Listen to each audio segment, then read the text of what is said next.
So it's a nice situation here in Newport. We're in our team's hometown, which is great, not only because we've got all our home fans here, but it's also a good opportunity for all of us who work on the weather and meteorology, navigation strategy to actually meet up. Leg 9's definitely an important leg.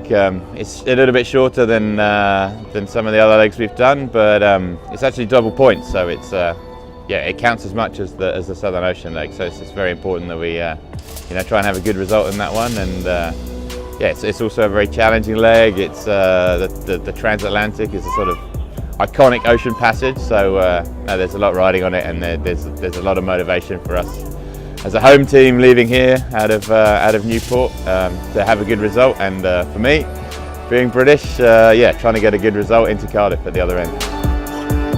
The weather for this leg is looking interesting. It's looking a little bit tricky getting out of here for the first few days. Once we're about a third of the way across, I think we're going to hook into a very quick weather system.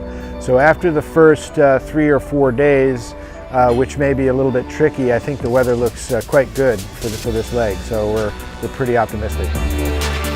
So the other big challenge is obviously the current in this leg. So we've got the Gulf Stream, and if the weather forecast allows, we can get down and get to the Gulf Stream, and that can give us a big push and a good help.